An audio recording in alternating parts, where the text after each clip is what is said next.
Hello and good afternoon. My name is Still McKinley, and welcome to today's third panel discussion. We're talking about how to build your brand in the metaverse. And as you know, every company should be in the metaverse. So today we're going to break down and explain why your company needs to be in the metaverse and how you can brand it in the metaverse. Today with me, my panelist is Mr. Isaiah Reese. Isaiah, will you introduce yourself? Hi, everyone. Welcome. My name is Isaiah Reese. I am the CEO and co-founder of Blaze Fire Games, and we are a licensed um, esports and gaming company, career pathway company that also obviously participates in the digital and metaverse space, not only with our career pathway content, but also with building out what we call the next generation of future content creators. Thank you. I'll start off. You know this, but every organization needs to be in the metaverse. And this time now, I compare this to kind of the pre-iPhone stage. I remember before the iPhone came out in '07, I think, right? And before then, we had Motorola phones, we had flip phones, we had Bag phones. Blueberries, everything, right? And then I remember when the iPhone came out, it changed everything. And immediately every phone was trying to be the iPhone. And then now today, 15 years later, every phone pretty much is trying to be the iPhone. So I say that because I don't want your company or your personal brand to be like that. Now is the time where you should be investing and testing in this new technology because you don't want to be sitting, on the fence 5, 10 years from now saying, wow, I wish we had started branding early in the metaverse. So that's really what we talk about today. So um, I guess first start off, what is the importance of having a digital brand? Well, as we, first of all, the importance of it is enormous. I don't think you can even measure it. It's immeasurable, right? Because there are so many different categories to really think about this. One, let's think about the most obvious one: monetization. When you think about how it changes someone's life just by the virtue of them having this creative content creator skill that they may have, even if they were able to make music or write scripts or be able to sing or be able to make a beat that goes into what we call this digital and virtual world, they've actually probably changed their lives from a generation over and over and over and over. The other piece I would think about is because you have being importance of the digital metaverse world is because from an intellectual property standpoint, I'm a big fan of what I call brand me, Right. and it allows you then to create what we call this brand you. Think about if you really think about, I'll take myself for example. We've talked about this before, Sterling. Me being a first generation college student, graduate from my family, proud HBCU graduate, right? However, when I think about that, because of me having that ability to be a content creator, it allows me then to say, let me build brand Isaiah. Because if I can build brand Isaiah with all of my creative content creative skills, then I can now build the next brand generation of Isaiahs and Reese's that comes after that. The other third point I would say in importance is because it allows whether you go into corporate like I did for several, for almost 20 plus years, it allows you to build some credibility about how the market sees you. Because if the market sees you as a credible and reputable product, service, or person, it's much easier for you to walk into this world of entrepreneurship and other things. Right. Yeah, I love what you said about first brand me because even before we get to the company standpoint, even as CEO, you need to have your personal brand in place. Yes. It's so important. And I think today, too, in this digital social world moving so fast, your digital presence is kind of the only thing that matters because even if I miss you face to face, guess what? The first thing I'm going to do, get back to my office, my car, I'm going to go on LinkedIn, You go to your website and try to find you. And if that digital presence doesn't match who you said you were, you're lying. And right. I'm not going to call you back and not do business. So, in many ways, I Right. think our customers do that. Right. Even if it's word of mouth, they're still going to go digitally and check out and make sure you say you are who you are. So, it's important. So, first impression used to be all, in person, but now that first impression is really digital. So, it's so important to make that, first impression really strong. I think digital can do that. And in many ways, like you said, it can really complement and boost Mhm. your in person branding as well. Yeah. I mean, Sterling, you're correct. I mean, my friend, I mean, think about it. I, when I'm out here sharing with people about what is your digital brand and how it should be, or your executive presence, however you want to position this, think about your digital brand publicly, because either you're going to Google me, you're going to do something on me. Companies, whether you want to be inside what I call the 15th and 30th and receive that every 2 weeks, or you're out here what I call hunt what you eat, what you hunt and kill. And as an entrepreneur standpoint, your digital brand is your social security number that when someone runs that, I am now going to determine your FICO score Right. as your digital brand. Your digital brand has now become your FICO score. FICO scores run from 350 to 850. So if I do a research on you and 350 we know is the worst, you're exactly right. So if I see something out there on social media, even though hiring practices rules and we not supposed to judge, we know how that goes. But at the end of the day, there is implicit bias that will happen, even though it's not explicitly stated. Yeah, you took my saying. I say now that your digital presence is a new credit score. It truly And is. once again, the tables No, are I think you need to say that once more. Like your again. digital presence is a new credit score. And what I mean by that, like you said, that's what customers are using to verify who you are. Yes. It used to be the opposite, the company and the bank look at your credit scores. Okay, we can trust you. We will give you this loan. Now the customer's saying, you want my money, that digital brand needs to match up. And once again, if it's a low score, low quality, they're going to equate low service, low value. And the truth is, you may have a world class company, Mhm. but if your digital brand doesn't show that, they're saying, "Oh, this is a small brand." And Sterling, you're definitely right, because I believe, I mean, we can go back and say, for those of you who may have your feelings about this is not one side or the other. But let's go back 2+ years now, approaching 3 years of what happened in Minneapolis, where I live now. Right, George Floyd. We know it's a global story. Think about it. Companies, there was $50 billion committed from companies after the murder of George Floyd.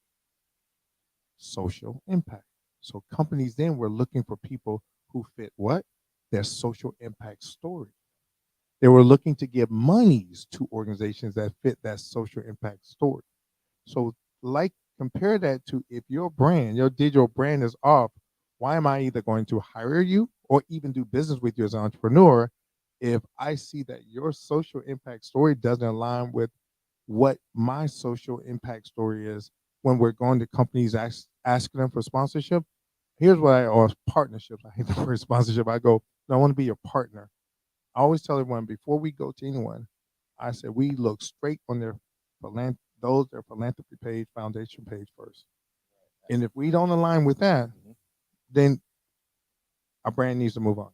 I love you said too. It really is about storytelling. It is. That's what a brand is about. Storytelling. A brand is when you're not in the room, and it's that story. So you think Disney, Nike, all these Mhm. brands, it's a story, and you know the story. So it really is a form of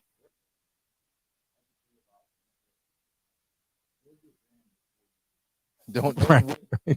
last minute this bid. Let me go get my LinkedIn straight and website together. No.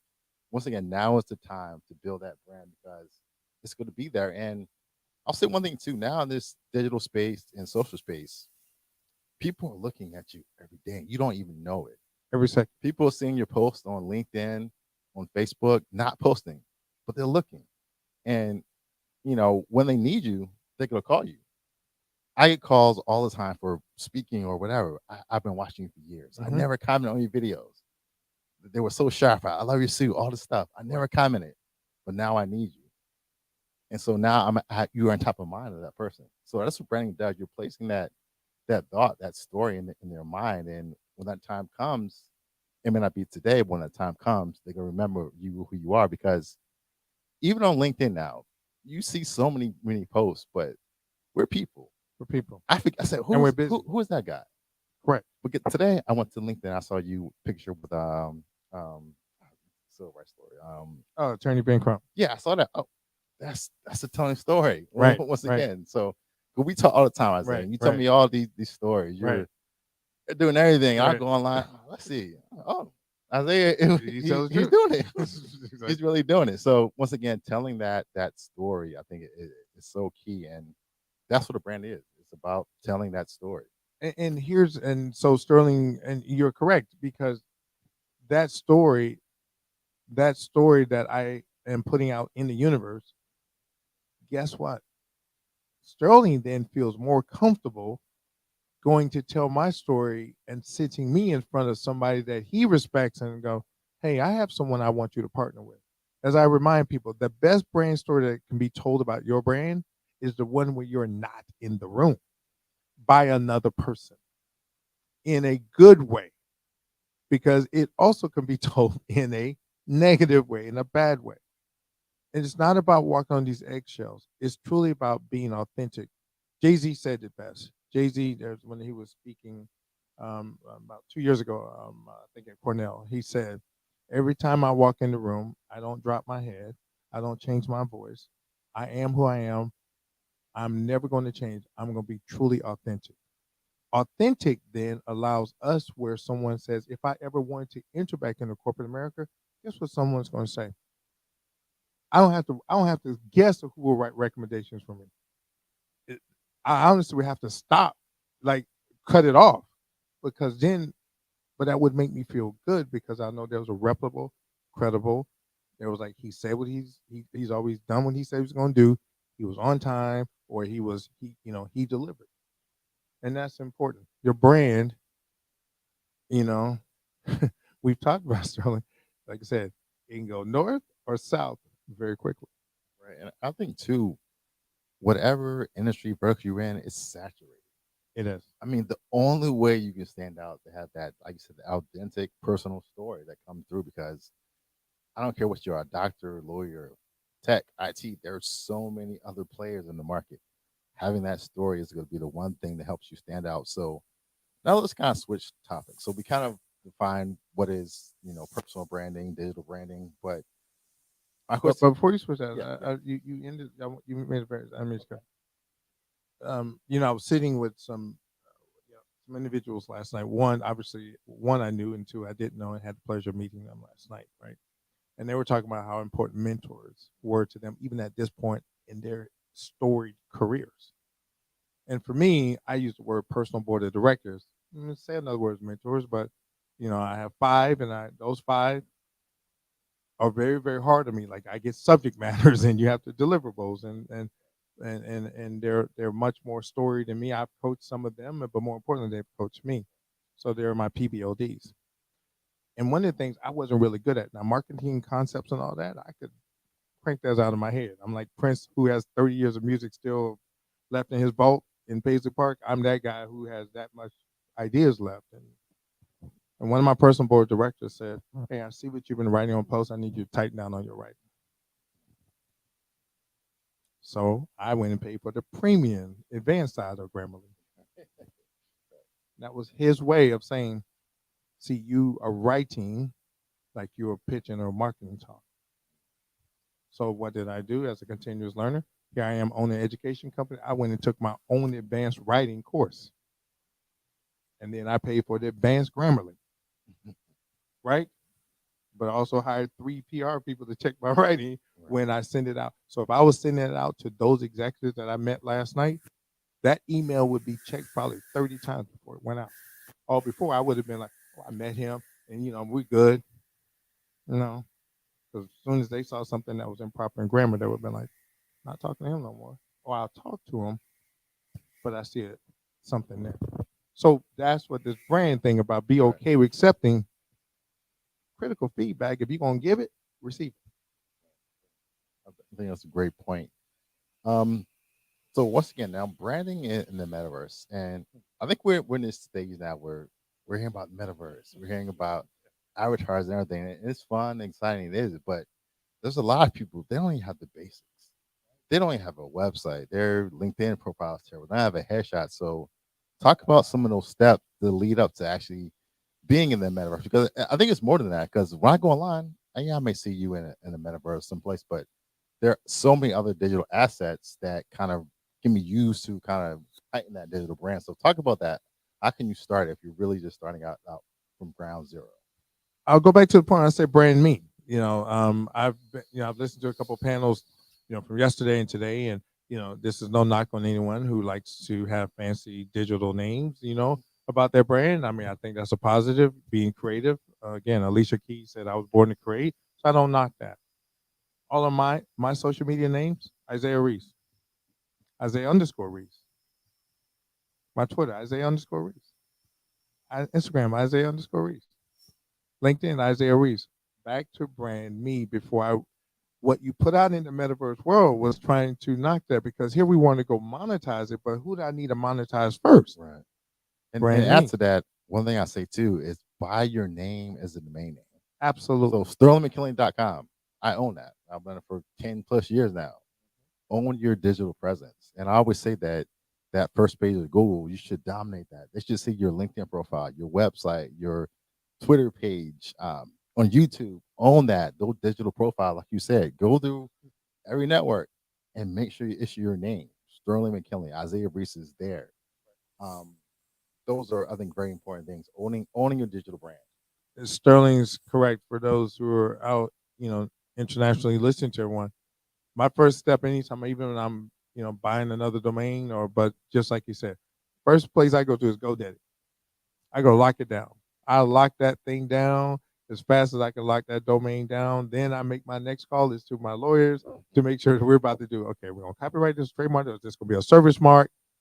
All those things are going through the steps, but he's correct. First thing is lock all of them out. I own so many domains and I resell so many domains is unbelievable, right? But if I come up with something, even if I'm sitting driving the car, I was like, ooh, oh, you think you can slay? Oh, you think you can slay.com? Oh, that's available. Don't know when I'm going to use it, but now we have a program coming up. So you think you can slay? Remember, Beyonce did a song, so just like that. So now I'm about to do a you think you can slay award ceremony. So you think you can slay in chess. So you think you can slay in academics. You think you can slay doing hair and create our own CNN Heroes, Black Heroes Award under the you think you can slay. So steps is right. Lock it down. And so that you have something to even put out as a product or service before even going this world metaverse. What are you putting out there? Yeah, I think the first step too is also doing a digital audit of yourself. Great point. So once again, go pretend your customer, the end user. What are things that they could type in, how they could see? So your reviews matter. What are your reviews on Google? What are your reviews on Yes. Facebook? Go through every profile and just do an audit of where you're at. I think that's so important because once you get a true understanding where you're at, then you can create a plan to fix it. And I say with digital, in digital things are never finished. It's always a work in progress. You're always It is. adding to it, obviously finding it. So uh, I think you come in with that aspect that you always are updating content with new information, new pictures, new video, because your brand has to be living as well. It can't be something stale. And Um, one of the features, and you're right about that. Now, so certain mentioned word about stale. So, and I'm catching it as I'm hearing. I'm going, yes, I was. That's a key word there. LinkedIn has a feature on there where you're always asking people to do reviews on you, right? I'm like, use it. I probably got more than I can dream of, but I always still ask for that. And I always tell my, people who I'm coaching, doing executive, I do a lot of executive career coaching now, both in corporate and entrepreneurs. And I'm like, hey, send me a request and ask me to do a review on you. Now, that audit that Sterling mentioned is, I'm not going to do a review on you, not just met you. I don't care what your LinkedIn page is like. I don't know you yet. But after doing that and saying, okay, I'm like Google, I'm like Sterling. Yeah, my kids laugh all the time. They was like, Dad, there's probably 20 pages you on Google when we search Isaiah Reese. I said, that's a good thing. I said, if you ever see anything negative, then we're gonna have a problem. But that's my problem. So one of the things is this audit is asking people to do reviews on it. Think about it. What did I say? The best brand statement is what did people say about me when I was not in the room?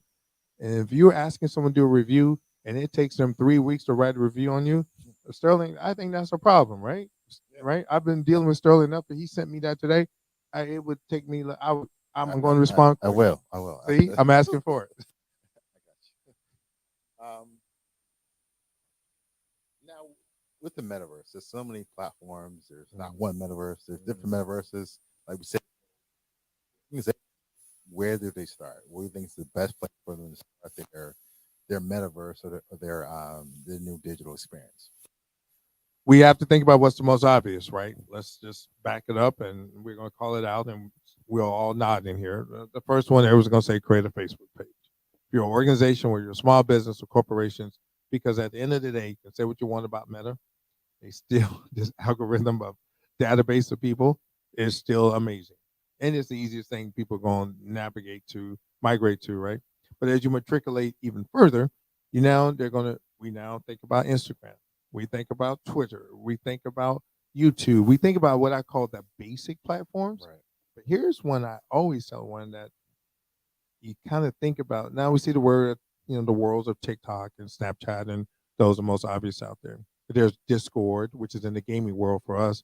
You know, Discord is the world where you want to learn something about that, you're gonna go to Discord, and that's how we'll be. But when you look at what's happening world where people are shopping on Etsy and all these different platforms, Pinterest is actually the one that actually captures a wider base not only for products and services, but also building you a nice brand. Pinterest, when you go look at the ratings are out there. You're talking about a small business. It is a small entrepreneur business dream. I mean, but think about how many people have posted stuff on Pinterest of how they clean their garage, and they've turned that into that was a metaverse placement, and now they're getting calls about that.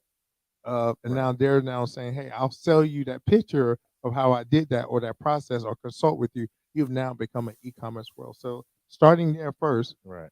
as we build this website and things you talked about. Yeah, I think too, stepping back and figuring out where your customers are at. Correct. And that's the first question, because of course, Facebook, Twitter, YouTube, okay, but where are your customers? And Where make are you sure from? that you own real estate in that place, because we all know, unless you have a team, there's so many profiles and platforms to be Mhm. on. But I say if you can be on the core platforms, but especially on the ones that work for your business, the ones where your customers are at. And if you don't know, look at your competitors and see where Right, they're having right, right, right, the most traction, the most followers and fans. Say, you know what, they're really big on Facebook or LinkedIn. Let me be in that place. So, right. yeah, go where your customers are at, because at the end of the day, branding, it's about your customers. It's about giving them what they Yeah. want, and to do that, you have to go where they're at. And taking care of home. I mean, Sterling's making a great point about going where they're at, right? When I'm helping startups look at how whether Minnesota is number one in the nation for healthcare startups. Over 8,000 different startups. Doesn't surprise you. Medtronic is based there, and 3M, healthcare, and all those, right? And but when you think about that from a small business standpoint, let's take Memphis, Tennessee, which is 6 to 8% African American, 2 million population. I used to live there, so I'd probably call them numbers out. But then I lived in Bentonville, Arkansas, which was the sixth wealthiest county in the United States, obviously for obvious reasons. Walmart Sam's based there, but 12 miles up the road is JB Hunt. Another 12 miles up the road is Tyson. Well, we know how those multi-billion companies are. So as small business, we're trying to figure out how to start and start how to create themselves to sell to these companies. Here's what I would say to them. First, look at the Chamber of Commerce list in where your business is right there and join that, because in that is probably enough businesses that you can sell your products and services to small businesses there to do this. What am I good at? You may think your barbecue sauce is great in Bentonville, but that doesn't mean your barbecue sauce is going to be well liked Right. in Memphis, Tennessee. So, so you have to say, I always tell people, play in your sandbox, and then when you're ready to step outside of that sandbox, because that sandbox could be e-commerce, but joining your chamber of commerce. And then one of the ones I always say that we overlook is the Black Chamber of Commerce. Shout out to Ron who runs that, right? We miss joining that. There are 132 Black Chamber of Commerces in the U.S. And I always challenge our Black entrepreneurs. Why haven't you joined any of those? You're not even doing business in your own market. Right. So here's your audit. You're like, well, they like my barbecue. Who likes your barbecue? You didn't like your barbecue in Bolivar, Tennessee, but that doesn't mean, and you're 3 hours from Nashville, doesn't mean they like it in Nashville. Right. Um, we're blank. um, yeah, I think once again, going back to building that brand is about the customer experience. Yes. Um, Not a plug here, but I wrote a book about 3 years ago, Okay. and it What's the was name of the book? I'm going to tell you. All right. it's called binge worthy branding. Okay, wait a minute. What was it again? Binge worthy branding. All right. Okay. Okay. And I'm gonna buy it. I'm gonna support it. Go ahead. the whole point of the book is, it looked at brands like Amazon, brands like Starbucks and Mm. Netflix, Mm. and it said why are these brands doing so well? It's not Mm. because necessarily they have great products or services, but they're using data and information. And let's take Netflix. If you go to Netflix, everybody's home screen is different. What you watch is probably, I don't know. What I watch is Right. different. Everybody's is different. So what they're doing is they're tailoring that experience to the customer. That is correct. Same thing with Amazon. You buy one thing, they're showing you similar items that you might need for that. You come back again and again. So I think now in branding, not only are we building brands, but we're building brands that are binge worthy, creating brand experiences that are so in tune with your customers that you want to come back again and again. Because as a business, that's what you want. You don't want a one time customer. You Right. want somebody that comes back again and again. And you do that, I believe, by tailoring your products, your services, your experience in the metaverse, whatever you're doing to that customer. So they say, wow, that customer, that company gets it. Think about Starbucks. Yes. It's all about, it's not even about coffee, it's about No. data. It's about their app. That's correct. They make, I think, half of their money off the Starbucks rewards. Right. And that app, can tell when you drive by Starbucks. It show you a notification. You can get points to buy coffee. All those things are getting to know the customers better and better. So now they're taking that data, and from that data, they're making marketing and branding decisions that are so in tune with the customers. Keep pulling them in. So can you talk more about that? Yeah. How we can. I, Yeah. That one, that that is one more thing key. I want to say. I No, go think ahead. too with data now, it should be the end of guessing. We shouldn't Mm. guess anymore what customers want. We have so many data points. We should have a good idea what they want. And now we're using that data once again to build those experiences.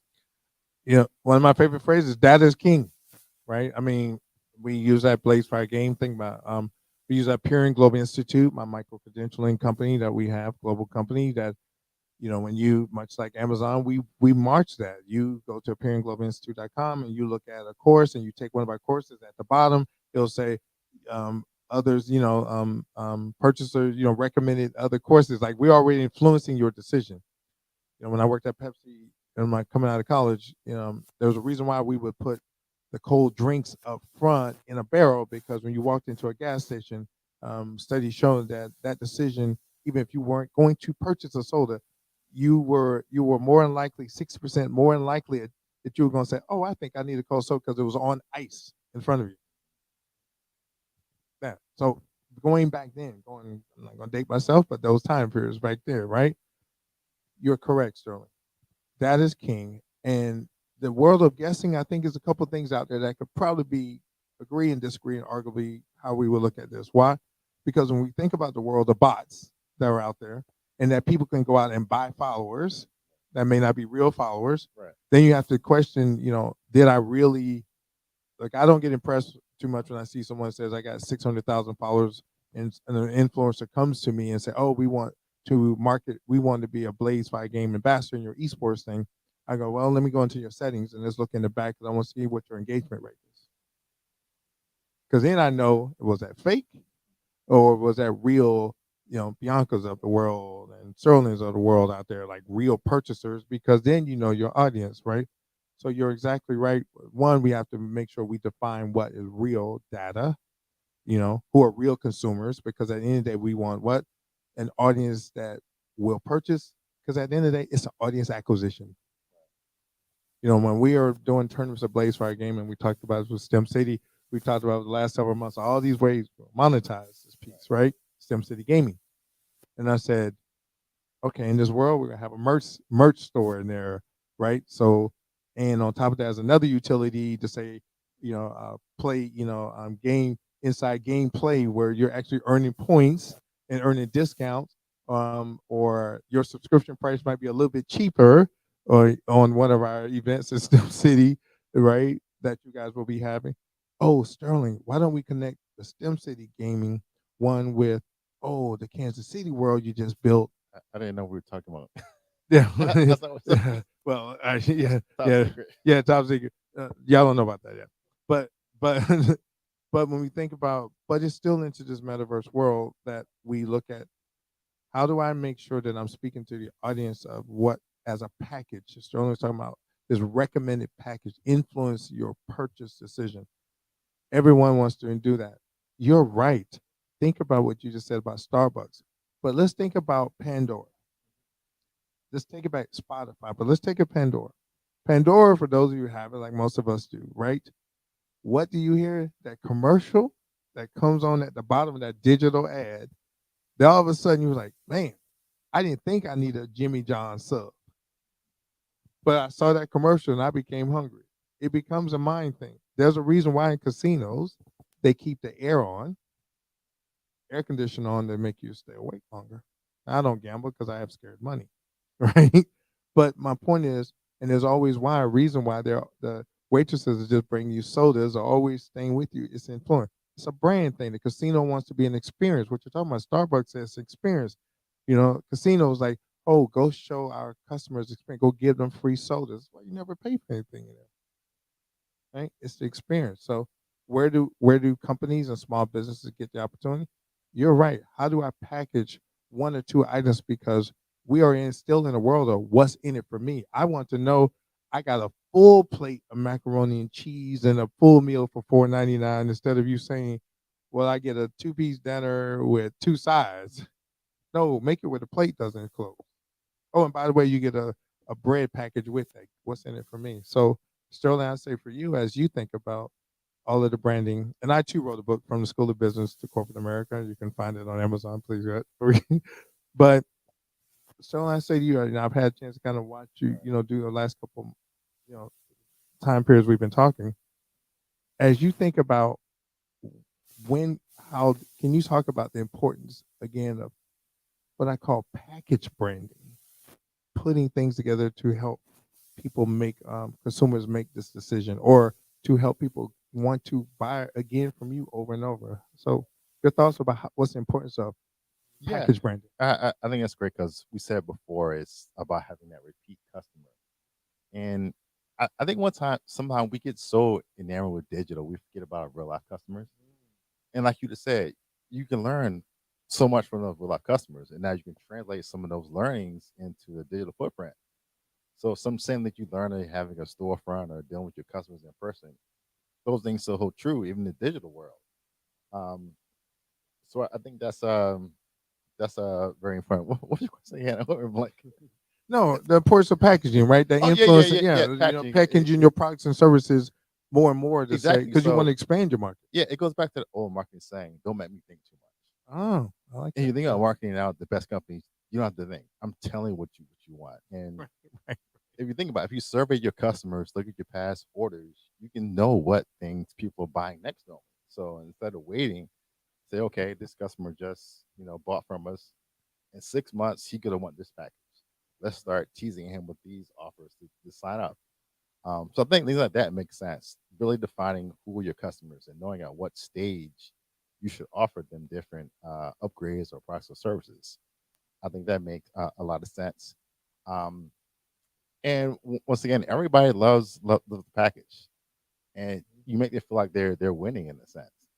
So, oh, I got this, and this all Right, for one right. price. That's great. So I think finding ways to package together like services and then upselling it makes sense. And I always say when it comes to once again that digital experience, it's it starts out digital, but it doesn't stop. It's guerrilla marketing. It never So stops. Word of mouth will never go away. yeah, I think some companies get lost where they have this great startup phase. They onboard you, they're calling you every Right. day, they're smiling, everything is sending you free things, all right? Then you don't hear from them no more. You're a regular customer. So I think that branding needs to keep through the whole process. Make me feel special, Right. right? And you're right. From a small business, brand is importance of, some key attributes of a brand, of what, to your point, the metaverse brand, the guerrilla marketing brand. Sterling's correct, right? Like, I want to still feel special. Now we see, we go back to this term, right? You and I have heard search engine optimization, right? SEO. Like, we can't get away from what we call Right. the SEO, because Right. if I did a search about wanting to go get a different another MBA or type something, it's going to pop up on, if I did that search, it's going to pop up now on my Instagram page. I was like, oh, here, all these schools recommend saying they got the best programs. And by building a solid brand back in, again, data is king. Setting up your data properly when you're trying to build your brand on these different platforms truly will help you do several things like we've talked about. One, satisfy, cater to your current audience. But then we have to think about where is the market going. We cannot get away from the fact of what the growth is happening with the Hispanic serving population. But the question is, after doing that audit, like my good friend has said earlier, does your product even work for that market? And you have to be okay to say, I can't do that. We have to think about Native American population and where that stands. But then there's this income level and there's other populations. We can't walk away from our 2 trillion consumer spending dollars of African Americans, and we never should. I am one of these people who say, okay, like the job report that comes out. And everyone will tell you when it comes out with me, and it's lead to this branding piece. When I have a meeting, so when a job report comes out every month or week, or however they do it, I go and I'll go, for this month. I go and I say, okay, they added this many jobs. I don't even look at that report. I go deeper and I say, well, how many were African Americans with bachelor's degrees or better that didn't have it, that did not? See, I look at those numbers. How many are still out of work? And at the end of the day, one that we knew was going to come out, African Americans were 13% with bachelor's degree or better. So that 180 something thousand jobs didn't impress me at all when it was low. But secondly, 13% African Americans with bachelor's degree or better was still out of work. So now we have to think about what our products and services can now address. So what do we do as a company? We then reduced our price for our educational courses from the expensive one, and we went and looked at our states that we had the highest growth in, and we then reduced those courses down to like $69 a course. And we went after a certain age group, right, who were out of work with bachelor's degree, who just need to upskill because they weren't going back to get another degree, right, Shirley? Yeah, I love what you said because sometimes we can treat our customers as one. So Yes. we're building one brand experience and we're throwing everybody there. I think now in this digital age of apps and everything else, some companies are losing sight of their core customer. They're revamping everything, making everything. What's the word? I don't know. The next 3.0, whatever. They're making it And a gumbo. yeah, and losing focus on who's their customer. Right. So I think even now within the metaverse of digital, you can still have different branding experiences for your customers. So once again, those people that were educated, had degrees, you lower the price. I did. Now you don't have to do that for everybody in your No. company and your target customers. And I There's didn't certain do it people. in the 120 countries. I picked the Exactly. states where I saw had the most highest job loss. Right. So I think that's key to offering different services, experiences to your customer base because all your customers are not the same. And if you're branding or marketing to your customers as one, I think you're missing out on a lot because people are different. And Sterling, and to your point, I touched on it earlier. If you have to really know this, it's so important about understanding what is the gender breakdown, the age breakdown. Everyone wants to think, oh, my product can satisfy everyone, and the answer, quite honestly, is no. And Bill Gates back in the '70s said what? He said his prediction was that he wanted to put a computer in every home. Technically, the man is right because you either have a phone, which is technically a computer, you touch starting with the iPhone, or you have a laptop, or there's something digital. You have Fire Sticks. Who would have thought we would be? Like I haven't had regular cable in now 7 years. Why? Because I went and bought my Roku stick and said I only watch what I want to watch, the app I want to watch. So when I'm watching Tubi, for those who don't like Tubi, I'm a Tubi fan. Sorry, right? All right. But the Netflix, you mentioned that earlier, it recommended the stuff that you want to see. So here we were, for all of our great data scientists out there in the world, that is speaking to that, right?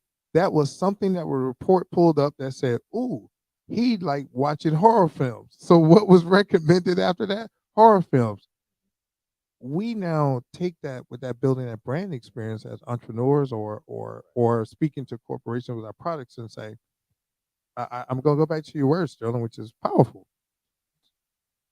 doing a serious audit on maybe my product is not going to go and speak too well for to the Native American population at this time. Or Minnesota is number 1 now in the nation for Somalians. Okay, unless your product can switch to the languages and all that that helps them understand that. See, you got to speak. Maybe your food is too spicy or the stuff you're trying to sell, and they're like, we don't do that. In New Orleans, we do that. We want spicy. But you're sitting there with a bland product.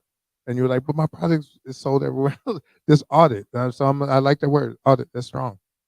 Yeah, I think one thing too in this digital space and in the metaverse, um, I think now technology it has turned marketing and branding on its head. Mm. Because before the company, the station said, guess what? Every Friday at 7 p.m. we're showing this program, and you have to tune in. And if you miss it, too bad. Right. Now with streaming and other Oh, things, now we are the station manager. We're creating our own experience. yes. So I think with the metaverse, we're not saying you have to go here, here, here. It's just No. open space if you want.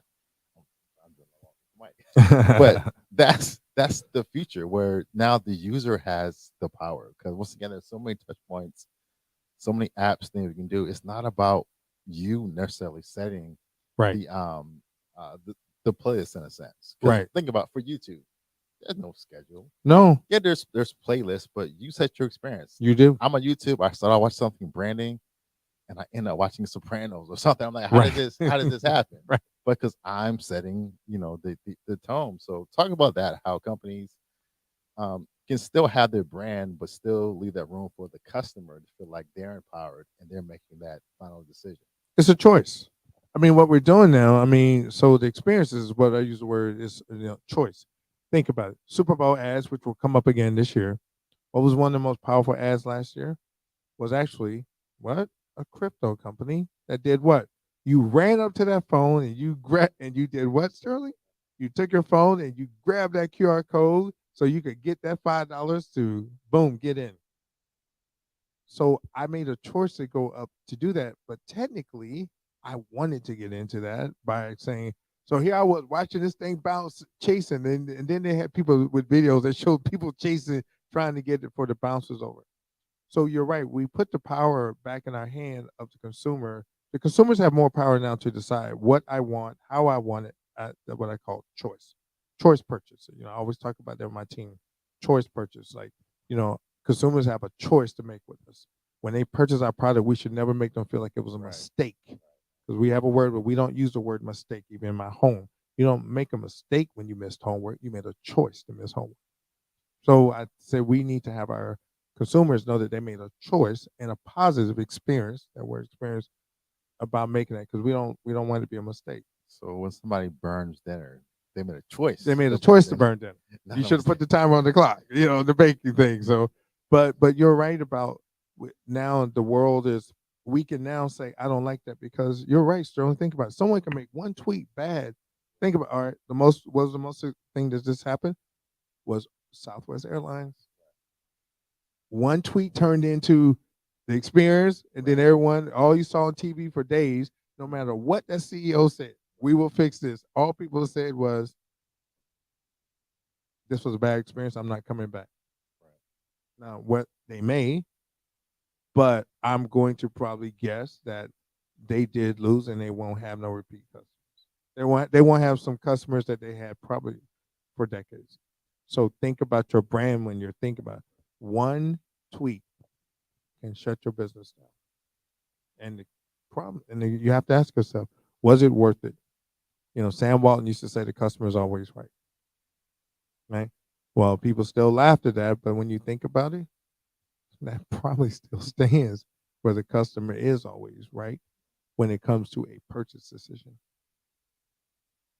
Um, so we talked about a lot of the upsides, the benefits of having a brand in the metaverse and digital space, but what are some of the negatives or things that you need to look out for? Because you just mentioned the power of a tweet. It can derail everything. So talk about some of the things that companies, people should look out for when entering the digital and metaverse space as far as their brand goes. I'll start with the most obvious. This This right here, when you look at what Steve Jobs did, really think about it. Steve just wanted really when he came out with his first iPhone, he just wanted the experience where you could listen to music. I'm a big fan of where he's no longer here. Obviously, it was a music. Everyone had it. We were out there buying what, Sterling? We were out there buying that thing that could play music so we could go work out it. And then he was like, what if we put this on the phone? This right here determines if your business stayed alive, if it's going to expand, or more importantly, this can be, as we say, good and evil, right, Sterling? When you agree, brother? Good and evil, right? It's the most powerful tool right here. Someone does this of experience. Like we watch fights, World Star Hip Hop and all that, people fighting in Waffle House and all that stuff, right? Somebody do this one video right here, then said, "Oh my God, oh I saw roaches in there, I saw this in there." So the negative could be doing an audit check and ensuring that your camera is up in your business for those who have physical locations, but also realizing that when you're even addressing a customer problem, this one device right here, whether you have an iPhone, Android, whatever you have, will determine if your business survives another day. Yeah, I love what you said. I think earlier, Christine said that um, about about the phone because a lot of people in metaverse now think you have to have the goggles and VR and Right. everything. But once again, it's about this, and I shoot a lot of video myself, teaching Mhm. online and all that stuff. But I was watching a video one day of a cameraman, and he asked a question. He said, "What's the best camera in the world?" And Wow. everybody said Sony, this and Right. that. He said, "This is the best camera." Why? Because it's the most accessible. It's always on Hmm. you. So it goes for your business. This really is the most powerful Right. thing. And once again, most customers are going to view you through their phone. Let's face it. You're out and about during the day. You don't have your laptop in the car. You're not Right. at your desk. It's this phone. So this is the thing. How do you look on this device? How do you look? How do you sound? Right. Is it easy to load your website? Is That's it there. You slow? go. You're naming it, Sterling. And if you have a metaverse experience, can I still function through this device somehow? Can I do virtual reality or augment through your phone? So this really is the device, like you said, that determines a lot of things because this thing is, Yeah. I would say, other than the printing press and other Right. inventions, Right. nothing is like the cell phone. People say, "Oh, the internet, oh, metaverse," but this thing, This is your metaverse in your this is the hand. most powerful thing right here. Yeah. So, how your company appears on this is great because that first experience is probably going to be on a mobile device. That is going to be on a mobile device. I mean, think about it, there were more people streaming. There were more people streaming marches and all that in on their phones. I don't care all over the world for all type of events because they can capture on their phone. So you're talking about you mentioned the negatives and you're right. This could be this could be a good thing and a bad thing. I would probably say it could be the worst thing that ever happened to your life if something a bad experience that customer experience looked at that. People are quick to do this. See, they used to say, snitches get ditches or whatever those people's statements that people put out there. I'm a good boy, so that doesn't have what I mean. I want to know So, about that. but here's what someone will say: "Oh, look at this when I go rent a car. Look how nasty I got it before I stepped in it." Oh, and they send and they post that on national. So instead of just going back in there, that customer made that choice right then and there and said, "Oh, they didn't clean the vehicle," and posted it. Why? Remember this was in it for me? Because the other part was I'm probably gonna get a free rental day by doing this. We put the power so strongly back in our hands. So as you think about your business metaverse, you have now the caution. The negative is you have put the power completely 100, no, 1000% in the consumer's hand. That can make your business go become a multimillionaire overnight or not. I mean, think about Sterling the influencers. So I'd love to get your thoughts on this, right? What's your opinion on influencers, right? Influencers who are sitting on TikTok and Snapchat and Instagram and Instagram pays just great money with all these followers and doing reels and all that. Um, can you talk about the power of influencers and for a brand? new brand or existing brand, and your Yeah, thought, your strong your opinion on that. yeah. I think influencers are important. Um, it's kind of a bad term. I hate saying influencers, Right, but right. it does matter because once again, I would say that companies are boring. They're stale. They're fake. So I use Nike. Okay, It's the reason just why do it. they paid LeBron James $1 billion, while they have Jordan, Kevin Durant, whoever they have. Because guess what? Nike is boring. Nike is boring. It's nothing about it. You So what think they Nike's do, boring? it's very boring. Okay, But they leverage LeBron's story. They leverage Kevin Durant's story, okay. and that makes the brand exciting. So every brand is looking for that real story, real connection because they're boring. But they've done some cool stuff. Now I mean, I'm kind of a fan because right. shout out to Craig Williams, Benedict college grad, who's the chairman C. I mean, who's the CEO of Brand Jordan, good friend Right. of mine. So so just Well, I mean, but no, we've had we but I say the narrative. I yeah, like what you're saying. No, no, what I love what he's saying is that the narratives using the influencers, which is I asked, keeps that they need that narrative. Like yeah, LeBron um is with Brand Jordan with his own right, brand, but he partnered with FAMU. right. So he's wearing all FAMU. Hmm. So you're saying the influencers are helping better to improve that narrative. Is Yeah, that oh they're got building that narrative because you take Walt Disney, the narrative is it. there, Right, but is there. you need to have people that can add to that narrative. And once again, Michael Jordan, Michael Nike, Jordan. that's why they are what they are because they signed Jordan and other It is. companies messed up. So they still sell their brand. Be like Mike. It sure is. It's ingrained in your Jump 20 jump man. in your psyche whenever you see that check. So that's what I mean by why they're boring in a sense because a company, what can you say after a while? But you use those stories, those influencers, Mm, to add to your story and make it more relatable. So that kid can recognize LeBron or aspire to how he grew up or Steph Curry, whoever of the influence. So I think that's the power of influence. They add that realness, to a brand because street cred. yeah, what happens is we see this from a company, we say, oh, that's fake. The nice Oh yeah, true, glossy true, polished video, the true. perfect sound, the lighting. Oh, the video that's not polished, that's real, That's raw. can go Authentic. can go a long way. So there's still a place to go for the polished commercial, and you see those during Super Bowl. But once again, that user created content is huge now because it's real. It's So like do you that. think it so do you Yeah. so your opinion, do you think small businesses and all that from a brand perspective just getting out of the gate should use influencers or again this audit thing? Yeah. Out the gate, I don't know. I think once you Mm, have more understanding of what is your brand mm, story, you mm. can explore use the influence. But once again, they're just an extension of your story you already have. They're just Right. telling it in a new way. So yeah, I think you have to be, of course, cautious of influencers and who you use to represent your company because they are people. But yeah, I think it's important because once again, they add to that story. Yeah. I mean think about it. We look, there's not many people, and I know what month this is, and I'm such a history buff. I'm not gonna get into that because that's not our space of our discussion about Black history. But we think about what happened with taking the brand Aunt Jemima off, right? Changing that name. What we saw was always that brand of Aunt Jemima, but then when everything happened, Right. it changed, right? So Mhm. I thought about, man, how's that going to hurt sales?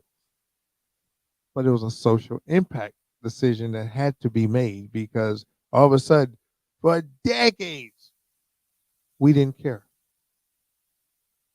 So I think we almost, and certainly I'm asking, do you think that we as those who are helping others build their brand in keeping our brand intact itself, do you think we sometimes maybe kind of do this code switch thing and turn the other cheek when we're worrying about, I need to make sure this sale goes through? Or do you think we should never, ever compromise our soul? Yeah, that's a good question, and I think that's something everybody has to answer themselves. But you just said it before you just closed on a deal. Look at their brand statements and values and where the money's going, and you make sense for yourself. Is this somebody that I want to do business Right. with? But I think back to it goes back to being authentic and true. Taking a stance on certain things, not turning down certain things. If you stand for something, stand for it. Right. just don't take it to make that sell, because as if it's really against your value, who you are, I think at the end of the day, even if it was a good paycheck, it's still going to come back to bite you. Yeah. Because you think about now, how many brands or people associated with or companies, and then people say, "Dad, that was a bad look. You probably shouldn't did that Mhm. commercial. You shouldn't have made that." Yeah. Look at crypto. All these Wow. celebrities that got behind all the crypto companies, and now Wow. they're getting sued. Right. So you have to be cautious about. They were But chasing once a dollar. again, they came to Kim Kardashian, "Hey, it's a big check," and she okay, Yeah. Right. and did it. So I think you have to be cautious of who you partner with and who you put your name behind, because consumers will remember that. And I believe that's applicable both inside the corporate walls and outside the corporate walls. One of the things, look, it's great joining ERG groups, but when I was in corporate, one of the things I said, well, I'm going to join every ERG group because each ERG group, employee resource group, there was someone who's over the Black employee resource group, and they always had someone that probably may or may not look like me, and that was okay, right? An executive, whatever need to be on their bonus profile was on it for them to hit their bonus, and that was fine. I liked when our CEO at that time, when I was at Microsoft, said, um, which I thought sometimes you have to be intentional. I'm very big on the word intentional. I thought it was really interesting, and when we would hear anything around, you have to do so many meetings with people that look like me at Microsoft for you to make sure you were getting your 15% bonus. I was really happy when one of the executives who didn't look like me said, "I'm gonna tell you what's gonna happen. You're gonna be invited to a lot of meetings." But I was at a level at Microsoft where they wanted to meet, people like me. But more importantly, I need to keep building my internal presence there, marketplace, as I call it, a marketplace brand presence. So I'm a big fan that you should join all the ERG groups, if you're inside the walls, simply because each one of those have an executive influencer that really could determine, as I always tell everyone, you want to always know who's in the room for your review. I tell everyone you can get to know anybody else. I always used to tell everyone I mentor, I need you to go find one thing. Find out who's in the room for your review. That's the only people you need to know. Not saying you need to know, you didn't need to know anyone outside of that, but come review time, ask your boss who is in the room for your review. Okay, great. So let's close things up. So, what are your final thoughts? Take 60 seconds about building your brand in metaverse. What's one thing you want to leave us with? One of the things I would say, or several things as we close out, is be cautious. Be cautious, but be optimistic. Cautious meaning don't think that you can solve and satisfy everyone. There is a reason why there's a marketing cycle. Remember, intro, growth, maturity, and decline. There's a reason why that exists, and will never go away. The other thing about being optimistic is knowing that there is a place for your products and services out there. Do as Sterling has mentioned, that is about doing the right audit and knowing when to enter a market and when not to enter a market, and be okay that you don't need to be in a certain market. As we close out, I said it earlier and I'll say it again. Angela, when we think about these, Alicia Keys said it best. I was born to create, and I always say, follow that same mindset, but just add the word I was born to create and to innovate. Great. Yeah. I mean, you said it all great points. I'll just say once again, is doing that audit, getting an idea of where you stand, getting a real idea of your customers, and like you said, marketing, branding is still an art. There's no 1, 2, 3 formula, but once again, we have so many data points at our fingertips now. You're doing yourself a disservice if you don't look at some of that data and help that data make some marketing and branding decisions. So yeah, that was a great chat. I thought hope that we give you some tips and understanding how to build your brand in the digital environment and also metaverse. So yeah, that was great. Thank you for your time. Yeah, absolutely. Thank you, everyone.